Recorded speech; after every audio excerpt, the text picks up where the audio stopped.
Welcome to the show where we expose new perspectives on our ever-evolving world through the lenses of various industries, cultures, and backgrounds. Our guests are disruptors, united by a common goal to bring their purpose to life. Whether they're from the commercial world or third sector, from the global north or the global south, expect an inspirational journey that will transform your perspective on just what is possible. My name is Philippa White, and welcome to Thai Unearthed. So why do so many incompetent men make it to the top? And why do we all suffer the consequences when competent women and men who don't fit the stereotype are unfairly overlooked? And why should you not be yourself? And why is authenticity BS? Now, these are just a few of the things that Thomas and I talk about today. Welcome to episode 94 of Thai Unearthed. Dr. Tomas Chamorro-Premuzic is the Chief Innovation Officer at ManpowerGroup, Professor of Business Psychology at University College London and Columbia University, co-founder of DeeperSignals.com, and an associate at Harvard's Entrepreneurial Finance Lab. He is the author of 12 books, yes, I said 12 books, which includes Why Do So Many Incompetent Men Become Leaders and How to Fix It. And it was this book that then based his TED Talk, which is a must-watch. Today is definitely a conversation that turns so much conventional thinking on its head, which at the end of the day is my favorite type of conversation. We talk about the clear difference between the traits needed to be effective in leadership roles and those that propel people to the top of organizational hierarchies. Thomas explains that meritocracy would be ideal, but there's actually no evidence that leadership selection is based on talent or leadership potential. And we get a sneak peek to Thomas's next book, which is coming out next year, that explores the complexities of individuality, authenticity, and their intersection with diversity and inclusion. There is so much more, but you just have to listen to find out. So throw on those running shoes or grab that favorite beverage, and here's Thomas. Thomas, thank you so much for joining me here on Thai Unearthed. It is such an honor to have you here, so thank you. Thank you for the invitation. And thank you to Natalie for putting us in touch. So a bit of a shout out to her, because I'm sure she will be listening to this. There you go. Now, Thomas, I was so happy when Natalie put me in touch with you, because I then started digging into a little bit of your story and into your TED Talk. And I mean, the number of books, which we'll get to in a second, but it's extraordinary. But your story is amazing. And for our listeners, as we just get into the details of your story and what you're doing, it'd just be great if you could just, first of all, explain where you are, because you aren't from where you are. So perhaps you can start there. I read the other day that only something like 5 or 6% of the global population work in a country other than the country they were born, which would include you and I. But, it's a tiny minority, especially if we have people listening in, cities like London, New York, Dubai, Singapore, I would say even Sao Paulo. The percentage there is much, much larger. But yeah, so I'm born and bred in Argentina. I'm not sure if it's that interesting, but, born and bred in Buenos Aires, Argentina, in an area called Villa Freud, which boasts the highest percentage, the highest concentration of psychoanalysts per capita in the world. No way! Yes, which, That's a crazy stat. Now it changed. It has hipsterized and gentrified. So, it looks like any other hipster neighborhood in any global city. But back then, the bars used to be called the Oedipus complex or the Freudian slip, right? So everything was thematically oriented according to that. And I grew up in I would say, lower middle class family where even then, not so much now, it was quite common, not for everybody to be in therapy, but even your dog would see a therapist. So we had a dog and, once a month, the shrink for the dog would come, So I think I was kind of destined to become a psychotherapist, which is how I started. So I became a clinical psychoanalyst in the beginning of my career. Then when I realized that it was mostly BS, so not very helpful to help people who really need help, I kind of left the country to go to the UK and retrain as an organizational psychologist, which is what I am. And at the moment, you find me in Italy. We have a place here in Rome. Most of my work and my working time is spent between London and New York. And I do three things. I'm the Chief Innovation Officer for ManpowerGroup, which is a large staffing and recruitment agent. I mean, really a large human capital multinational company. That's basically how I spend 80% of my time. Running innovation means using AI and data to help our clients find better talent, including better leaders. And then the remaining 20% of my time, I do what I used to do full-time 15 years ago, which is to be an academic. So I research, write, and speak about the science of leadership, the science of personality, the science of assessment, and how you can leverage an evidence-based understanding of people to improve the decisions that they make and the decisions that others make about them. That's basically my elevator pitch. If it was a very, very high, tall building and we had 55 floors. Yeah, Or right. if we got stuck somewhere. You know what? It's so funny just because obviously, as you know, I live in Brazil and I, from my accent, am not Brazilian. So I have been here for about 20 years and I grew up in Canada and no one goes to therapy. I mean, that's just maybe now, but I mean. Maybe Justin Trudeau. Yeah, right. Yeah, right. But, and like I say, maybe now it's a little bit more something that people talk about. But I mean, I grew up and you would never say, I'm going to my therapist. Brazil is a totally different thing. I mean, if you call to make an appointment to get your hair cut and they're like, oh no, Wednesday at 12, sorry, he can't make it because he's at therapy. Wow. Okay. That's different. Which incidentally, they would communicate via a voice memo in WhatsApp, which I really hate. Like if there's any people listening who want to be my friend, I only have one exclusion criteria. Never leave me voicemails on WhatsApp, which start by saying, I'm too busy to type. Therefore, I have to put up with your 3 or 4 minute explanation that you could have typed. That's the only thing that really, really upsets me in life. There you go. Brazilians use WhatsApp for everything. Everything, like lawyers, accountants. That is such a funny thing. Before we get into books and things, it would be interesting to know, because I want to ask, like, what was the catalyst to what you're doing now? But maybe on the back of that, where are things going? So, I always feel it's always embarrassing when people ask you for career advice, and then the assumption is that you are in any position to draw from your experiences and tell people, do what. I mean, if somebody tells you that, it's not a very reliable approach, and they're just uncomfortably too full of themselves or fond of themselves. So what I say when I talk about my career path is that it was all pretty serendipitous, and that's the reality. It's not fake self-deprecation, which in Canada you have a bit, and in the UK, obviously you have to master that art if you want to assimilate. But I mostly knew what I didn't want to do.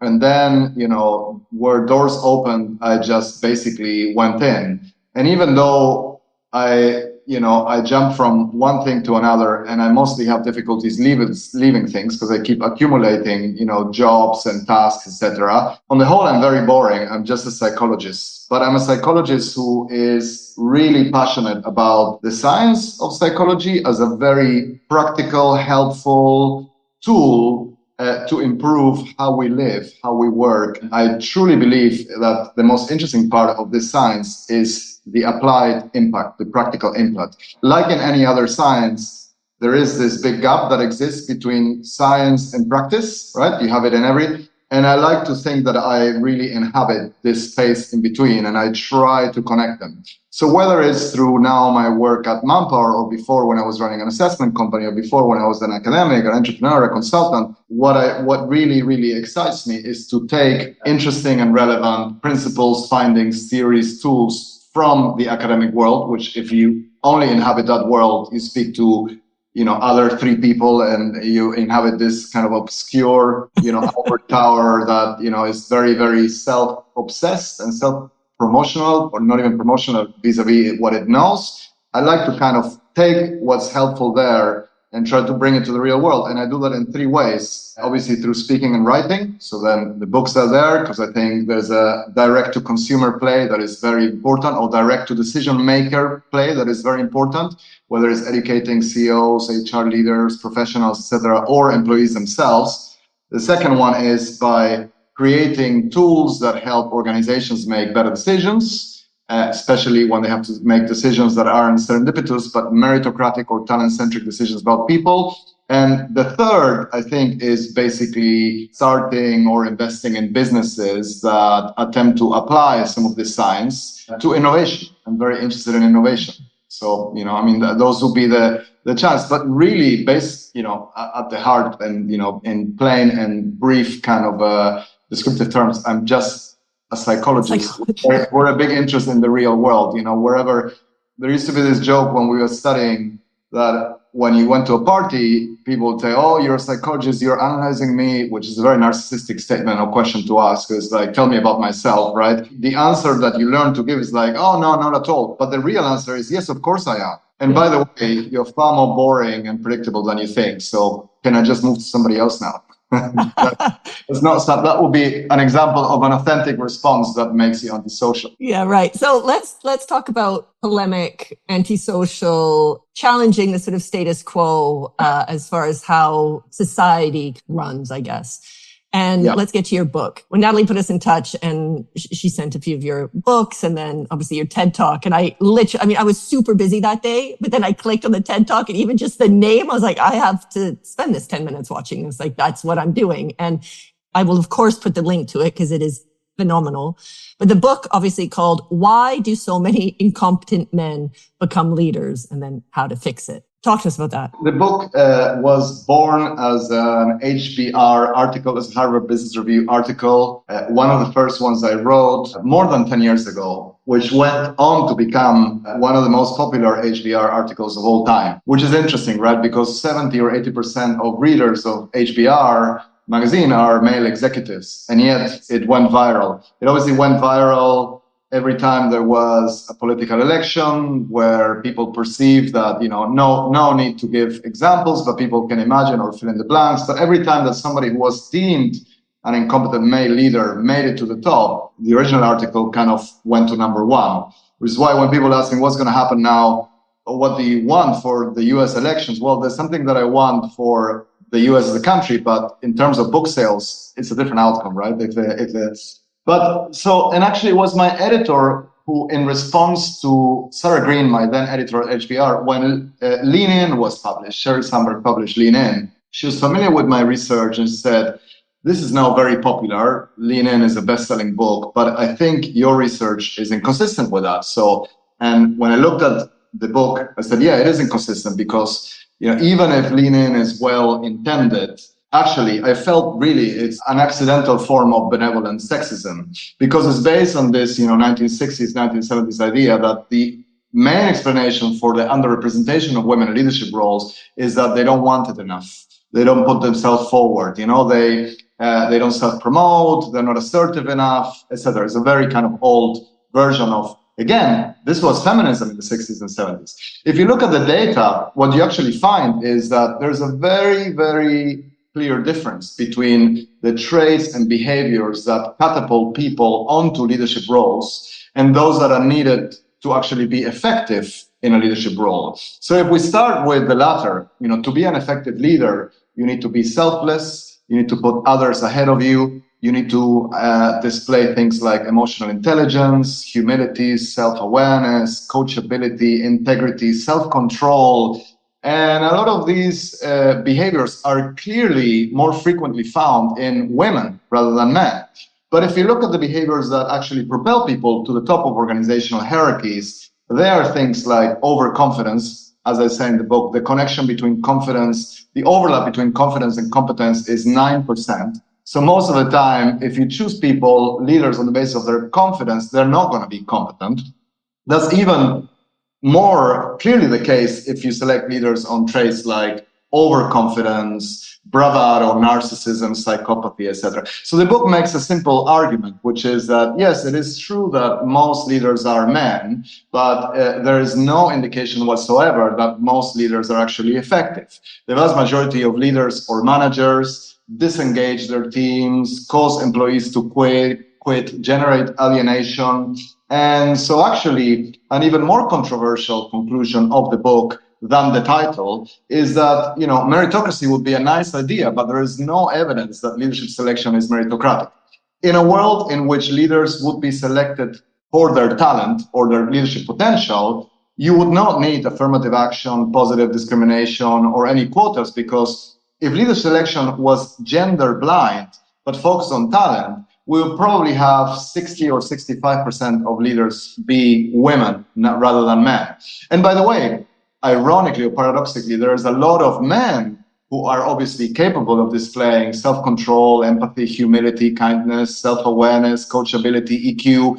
And ironically, they are overlooked for leadership roles because they don't resemble Donald Trump. So basically, we live in a world where men succeed because of their incompetence and women fail because of their competence. And of course, equality, you could generate gender diversity or gender equality by making it easier for incompetent women to become leaders, but that's obviously not what we need to do. What we need to do, equality, equity, and progress, is not making it easy for competent women to succeed, but making it harder for incompetent men to succeed in the first place. That's the first step, right? There are too many leadership roles, because they aren't unlimited. Too many leadership roles are actually going for not just men, but men who are incompetent.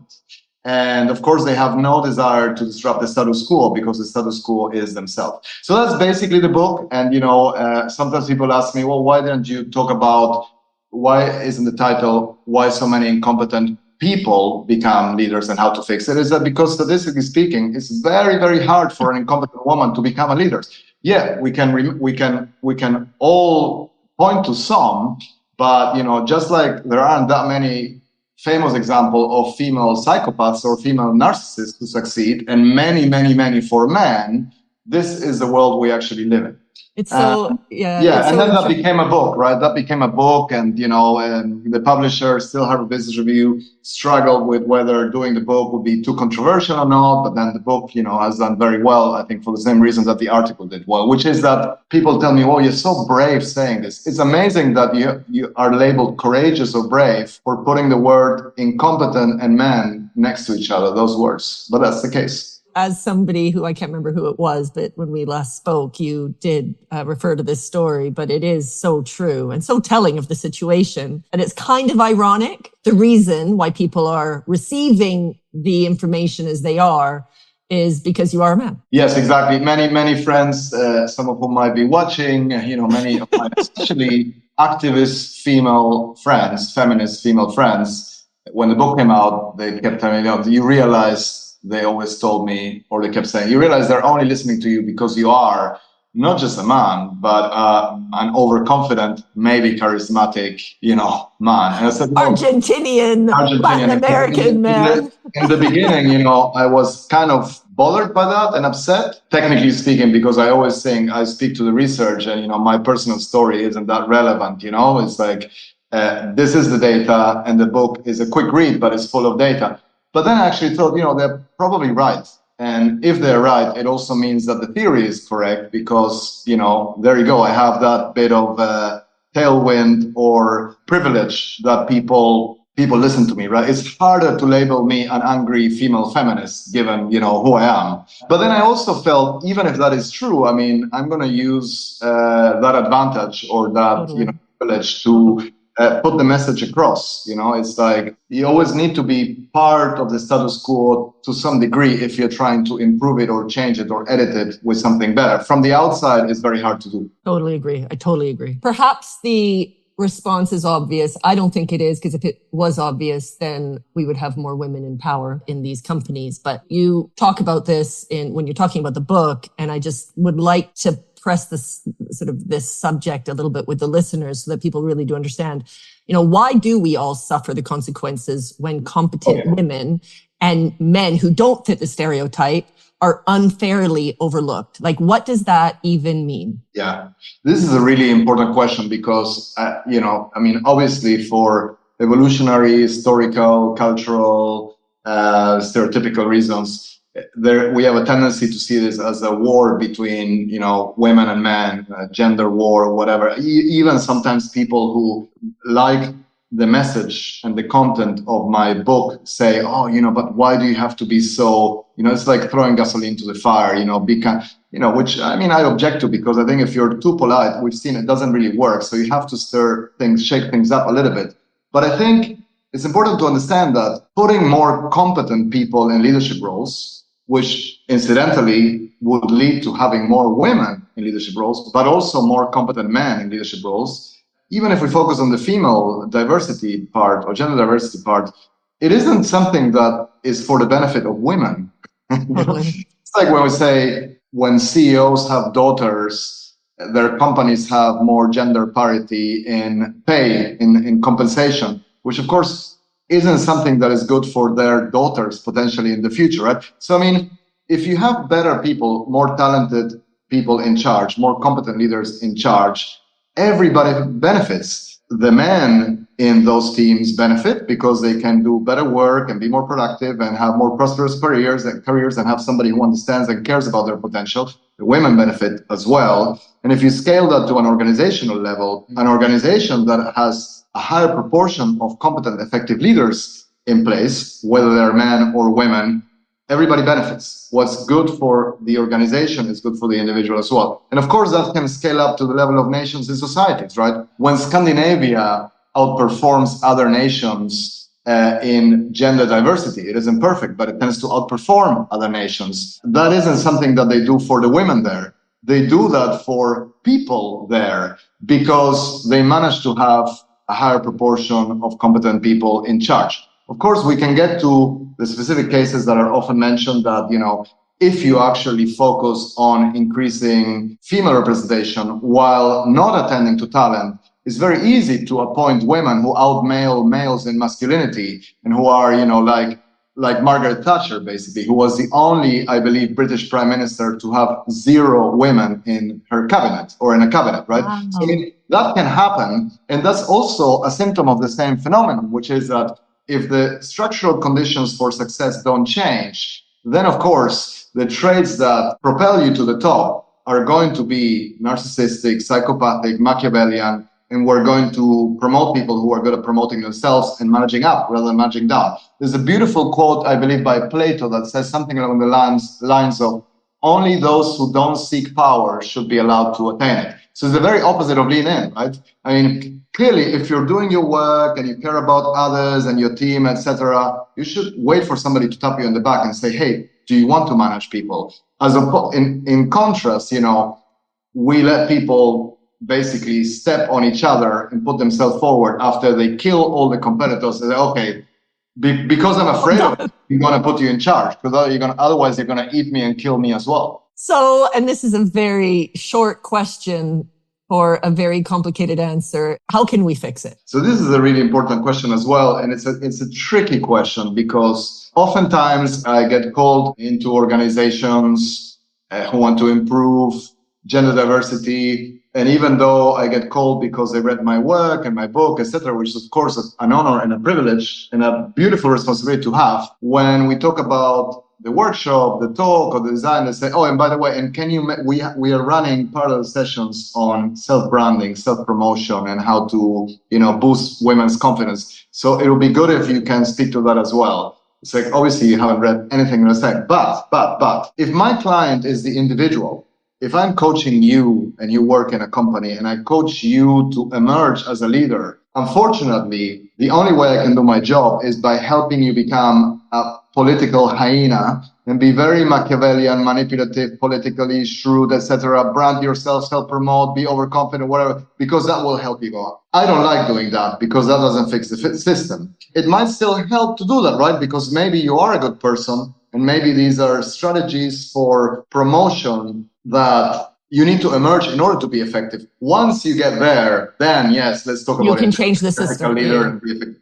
But I'm more interested in fixing the system. And then I need to talk not to the individual women who want to be leaders, but to the decision makers, to the CEO, to the CHRO, to the chief diversity officers usually know this. And there is a different game altogether, because you need to put in place meritocratic measures that actually quantify the value people contribute to the organization as managers, as employees, etc. And I mean, really, it's about making that organization more talent-centric. The solution is so beautifully simple that people argue, well, so why can't we do it? It's like, well, because, there's a lot to gain in terms of there's a lot of personal short-term benefits in pretending that you are a meritocracy when in fact not. Look, I mean, again, I think cronyism in politics, and if you look at why nations decline, I always use Argentina as an example because it's always more politically correct to offend your own country of origin than another one, right? But if you take Argentina, which is very interesting because it's the only perpetually declining country in the world,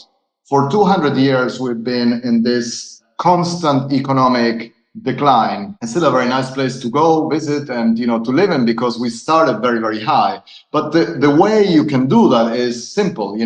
You basically have political crooks that succeed each other in government and who operate like parasites in an infested or contaminated pond, and they suck the blood out of everybody else who's there. So cronyism and corruption, etc. I mean, that's an example, an extreme example of what happens there. So in a way, when people ask me what's the solution, the system will correct itself.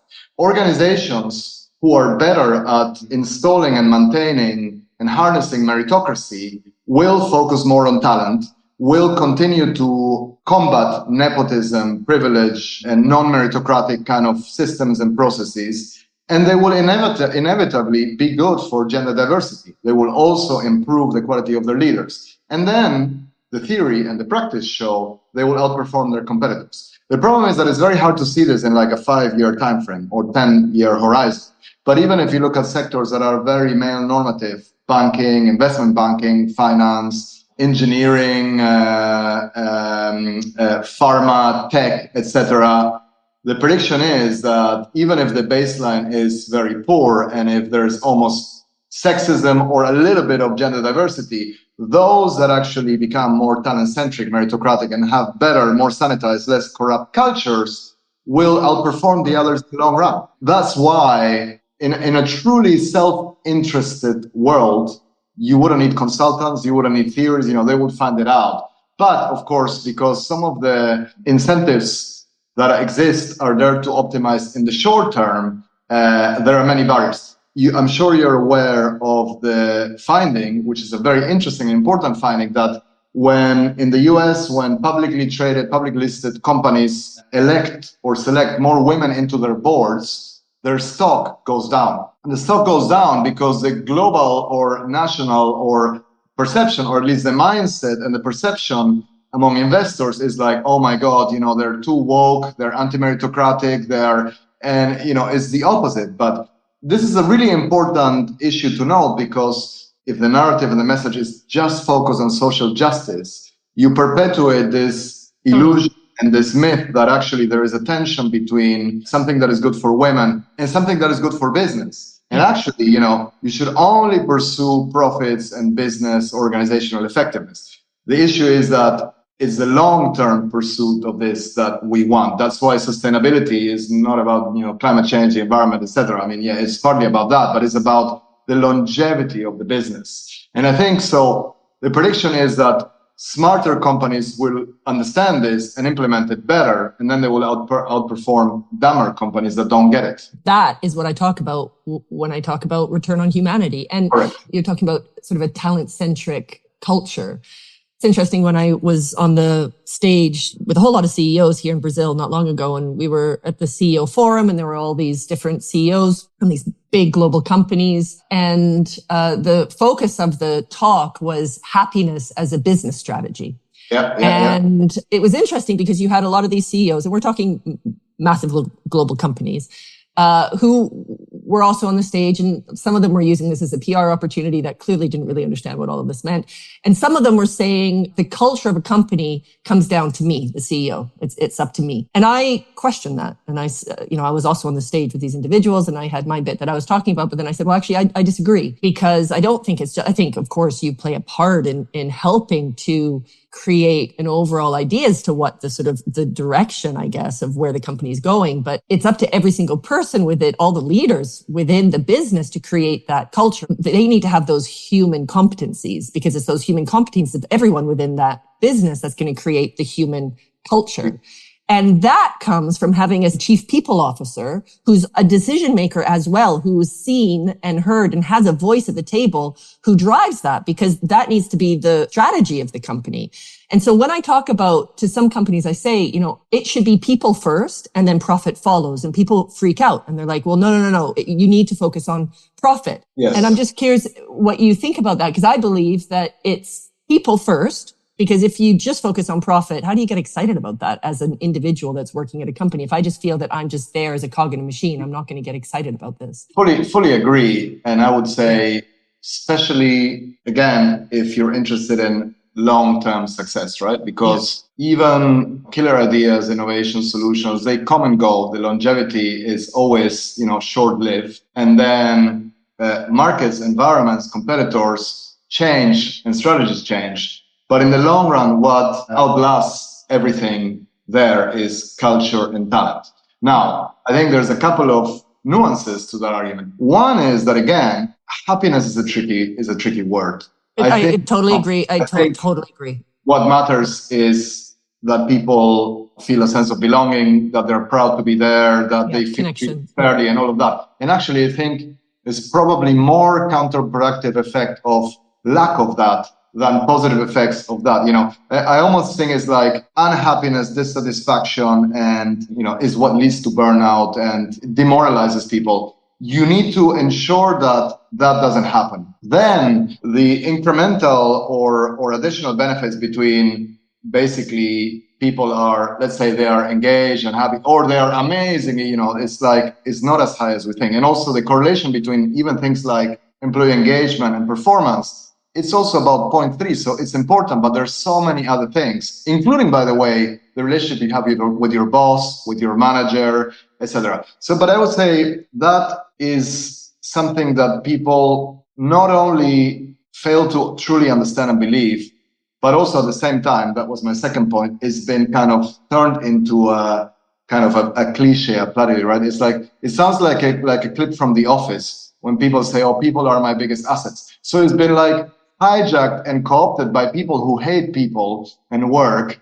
And that's unfortunately one of the problems, right? That the majority of people who actually say it, talent first, people first, whatever, which is now in every website or company manifesto, unfortunately, the minute everybody say it, it's like when everybody says zero emissions, diversity and inclusion, innovation, you can get away with saying it for a couple of years, but after a while, when people hear what you say, and then they go into Glassdoor or they browse and they see what horrific things happen in your company, then it's a discredit to the actual fact that, if people are happier, they're generally going to be more engaged and more productive. So let's get to the second, actually, I say second book. It's not the second book. It's like number 9 or 10. I mean, I don't, how many books have you written? Just for our listeners. So if we want to talk about the one that's coming out, that will be number 13, actually. It's but 13, it is kind of the third because the previous 10 have been ignored by everybody. They're very academic, very technical. So I say this will be the third that some people hopefully will read, other than mom and, my close friends who get it. But it's great because like the other one, which, you have Incompetent and Man together, which was rather polemic. This is the sequel to the Incompetent Man book. And I just wonder if you can share the name, because that I think is great, and just bring to life, why are you writing a sequel? So this one, the working title for this one is Don't Be Yourself, Why Authenticity is BS and What to Do Instead.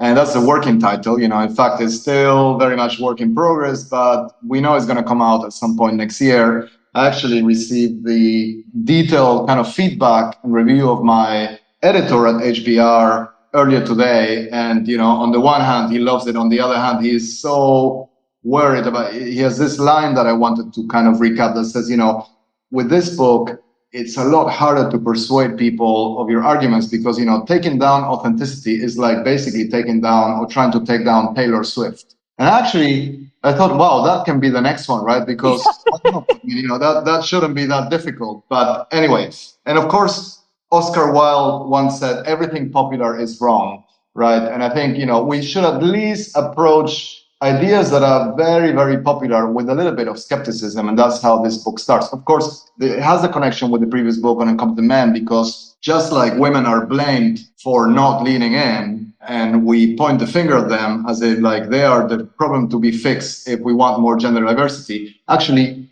any person who is a member of the out group and doesn't belong to the in group or the status quo is now pushed, almost violently pushed, to just be themselves, to bring their whole self to work, to not worry about what people think of them, and to only be true to their values. Because that will obviously fix all their issues. If they do that, they're going to be very successful. So I start with the arguments that are usually made in the self-help industry and, mainstream management, HR, leadership talk. And then I look, as I always do, at the actual science and evidence. And of course, what the science and evidence shows is very, very different. In any area of life, if you want to be successful, subjectively speaking or objectively speaking, it pays off tremendously to care a great deal about what other people think of you. A society, at the group level, a society, an organization, a culture, an institution, a group is far more effective, successful, and a far nicer place to be in and a far nicer group to be a part of when people aren't self-centered and aren't narcissistic and entitled enough to think that they can just behave as a 4-year-old or 3-year-old child does without any moral censorship or without any inhibitions. So, the main argument of the book is that, we all inhabit multiple selves. Self-complexity is a beautiful, beautiful thing, right? And we all have multiple roles inside us. So the right set of behaviors that make you effective are a consequence of expressing and displaying the parts of yourself and identity that are relevant in a given situation. Just like nobody in the right mind would approach, a job interview telling the job interviewer, the manager, hiring manager, or boss everything they think about that person and that company, and is capable of engaging in a relatively minor, moderate, but benevolent degree of impression management and self-presentation that makes them more effective, which doesn't mean being a fraud to yourself or themselves. It's important to understand that the most important aspect of our professional and public behavior is one that not only cares a great deal about how our behavior impacts on others, but also has the capacity to internalize how other people see us, right? And what's very interesting, and here comes the connection with the previous book, is of course that, authenticity in the way that is celebrated, worshipped, and paraded, sadly, it's a privilege for the status quo, for those who are in charge, right? It's people like Elon Musk and Donald Trump or Harvey Weinstein that are truly entitled enough to just be themselves and often don't even suffer the consequences. In fact, they're often celebrated for that, while not just women, but any minority and any person of the outgroup needs to pay a great deal of consideration to how they impact others. Now, granted, if that inhibits you, if that suppresses you to the point that you are oppressed, then we need to deal with that and we need to remove the barriers. But first, we need to remove the barriers. Telling people they can do whatever they want is irresponsible and actually sends them, it's like sending them to die. On the other hand, if we spend a little bit more time demanding that those who are the privileged few and are the status quo and are in charge are less free to be themselves, the world might be a better place. So it basically is an application of some of the findings and theories of the previous book to the space of diversity and inclusion, which of course is now under attack, but also understanding that the world that authenticity has been weaponized and fetishized in mainstream discussions actually makes it another symptom of the narcissistic culture and zeitgeist that we're living in, right? I mean, a world in which everybody just cares about themselves, nobody is tolerant to other people's values, and all we want is to impose our values on others is sadly looks a lot like the current polarized and tribalist world we live in. By the way, if your values are similar to Hitler's or Mao's or Stalin, you better not be true to your values, which then begs the question of like, which values should adhere to that norm and not, right? So anyway, so as you can see, it's a topic that I'm very passionate about and still dealing with in this latest book. And it's funny because when we spoke before, you said it's at 100,000 words, which obviously it's not going to end up as 100,000 words. So I can't even imagine the editing process of this because there's so much data, of course. And it's such a meaty subject because it is so relevant when we're talking about fake news. So what news is real, talking about values, which values are okay. Just be yourself. Well, hold on. Until what point can I be myself? How authentic should I be? This is the real me, but maybe that's not okay. There's just a lot there. But what I find interesting, and obviously having just written my book, Return on Humanity, I mean, maybe I'm biased because I've also just spent a very long time overthinking this in a lot of detail. But what I think underpins all of this is humanity. Yeah.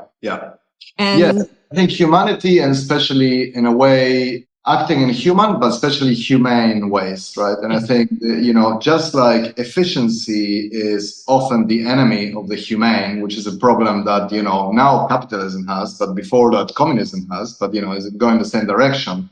I think also individualism is the enemy of the humane, right? Because totally. not just in the sense that a lot of individualism can lead to extreme anti-socialism, like, the narcissistic, digital narcissism that has become the dominant form of interaction in social media and in dominant virtual or digital environments. But I would say also in the sense that it's dehumanizing in a subjective sense, because if the message is you can be anything you want, don't worry about what people tell you. You replace oppression and repression with depression. You become depressed because all meaning is taken away from you. And then you're perpetually guilty because you could be something else and you could have done something else. And there's nothing that guides you. And you're so obsessed with yourself that you become selfish and you lack empathy for other people. And that's not, again, it's not a system that most people will want to live in. Oh, fascinating. There's so many layers to this, isn't there? I'm looking forward to the book coming out. I can't believe how quickly this time has gone, but I am curious. I got this message sent to me by somebody who I actually went to university with, over 20 years ago. And he said he's doing a course on corporate governance. And he said, what the findings are that circumstances dictate behavior more than personality. And he said, so then if that holds, then it makes predicting behavior pendant on consistent circumstances. Yeah. And so he said, what are your thoughts on that? I do have my opinions, but actually I'm super curious to know, being a psychologist, what are your thoughts on that? This is an old question, right? You can go, if you really want kind of the most fundamental and sort of like deep way to address it would be the nature-nurture debate, right?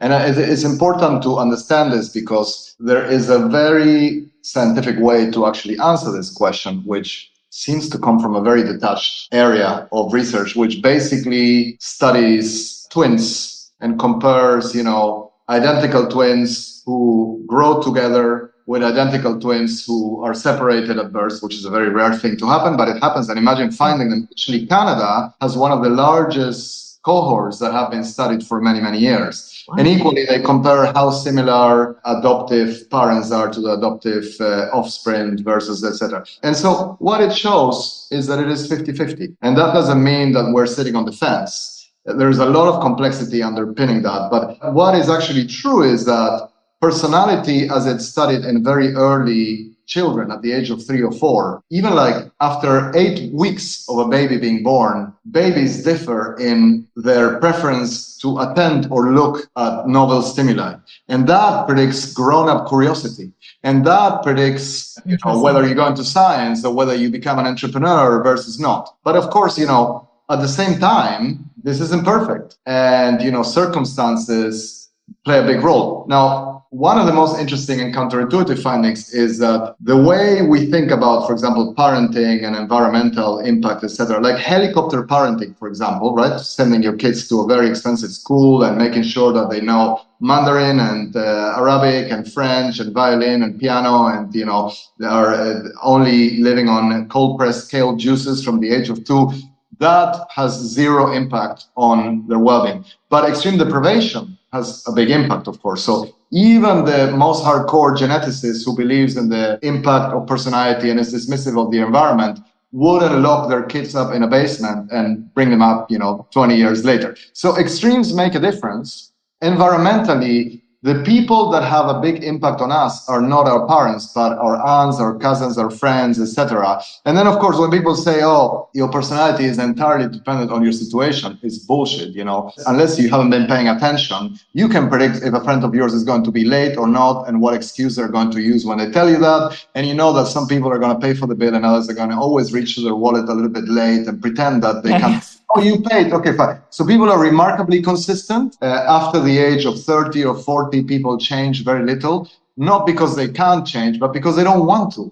So there's an inner force inside that actually makes us gravitate towards situations that are consistent with our ways of being. So if you're extroverted, you go into sales or leadership because you like the attention and you thrive on being, assertive and confident and influencing others. If you're a little bit introverted, you become a librarian or a PhD molecular scientist because you want to be left alone. And that's what basically there are these snowballing effects in the gene environment interaction. So basically, most people become an exaggerated version of themselves, right? Of their earlier selves. Yeah. And so most people become a more boring version of themselves. As we grow older, we become more traditional, we become less open to new experiences, less curious, and actually we become less authentic. Somebody in their 50s will know how to be polite and not hurt your feelings. But if you overdo that, then you become so boring that, you basically be left alone as well.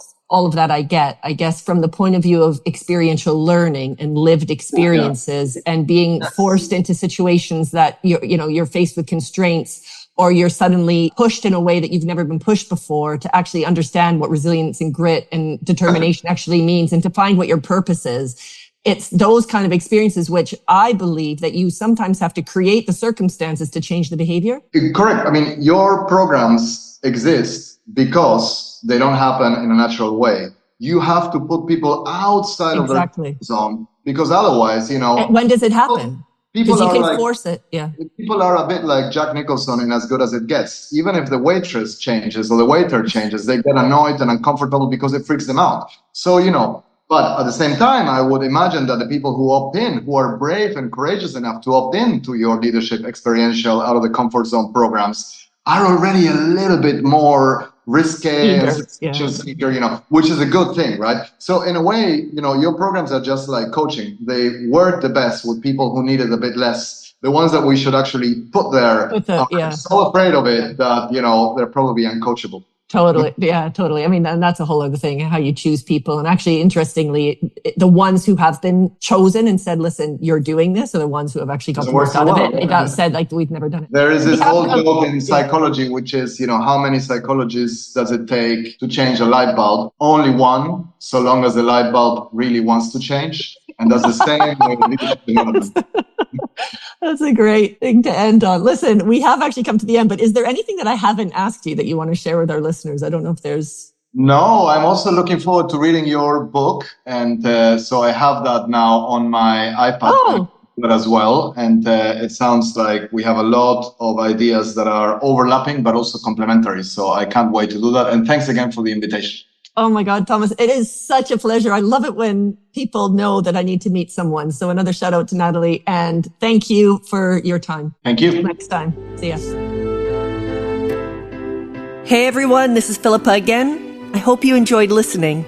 Now this is your chance to get involved with TIE. If you're looking to create better leaders, better companies, and a better world, that's just what we do by helping leaders tap into their greatest asset, their humanity. We have a number of corporate programs that impact a range of people, from individuals at a company to 500 people around a business. Or check out my book, Return on Humanity, Leadership Lessons from All Corners of the World. You'll find the answers to how business can truly become a positive force while remaining at the forefront of competition. You can find all the information you need on all of this at TIEleadership.com. Get in touch and I can explain more. A huge thanks to Berna Vieira for co-producing this with me and for creating the music. I hope we'll meet up again soon.